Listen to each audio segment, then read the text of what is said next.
Natal Burden is a joyful and friendly Firbolg druid that hails from the city of Hartsville, where she grew up under the watchful eye of her cousin and ruler of the land, Tavis. She was fresh off an exhilarating but unfortunately heartbreaking adventure in Waterdeep, when Tavis summoned her and her best friend Valtreya to Icewind Dale. Together with old and soon-to-be new friends, she hopes to uncover the secrets surrounding the suspicious deaths and a seemingly never-ending winter plaguing the 10 towns. Valtreya Margister is a young Aasimar sorceress of noble birth. After the tragedy that befell her companions in the sewers of Waterdeep, she and Natel were summoned to Icewind Dale. So with the voice of her angelic guide Seraphina, reminding her that her journey with Natel was not yet over and that their paths were still intertwined, she shouldered her bag, packed with her warmest furs, and the carefully wrapped chicken and waffle sandwich from Krizik, turned her back on Waterdeep, and headed north. Losing your idols is hard. Losing your friends is harder. 16-year-old Anarissa Varskana lost both.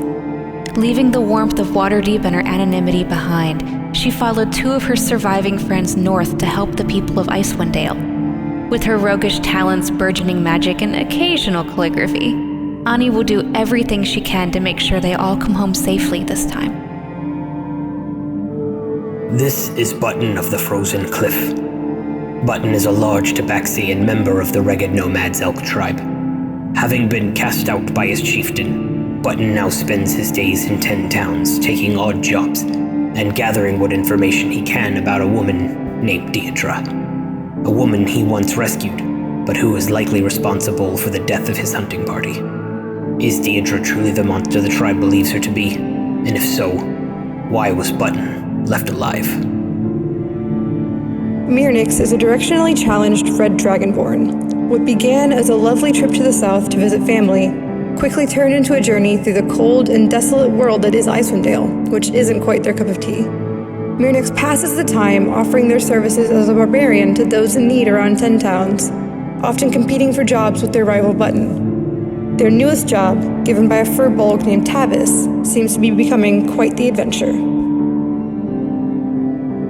Tira is a brewer from the town of Bremen, westernmost of the locales in 10 towns. A recent series of oniric visitations resulted in Tira being gifted with power by a figure called the Raven Queen, to bring down her judgment on those who would attempt to disrupt the balance between the living and the dead. Accompanied by her 2 ravens, Leif and Sigrun, Tira has taken up as an adventurer, hoping to earn a bit of coin to supplement her dwindling income, which is now imperiled by the onset of the Frostmaiden's eternal night. They say a lone Firbolg is a dead Firbolg, but Toto of Exile begs to disagree. A rogue with mysterious powers who's been on his own for decades now, he's worked hard to master his criminal skills and harden his heart. But now, with dark and powerful forces at work in Icewind Dale, he's got to swallow back his pride and work with the team Tavis has put together. Strictly for the greater good, of course.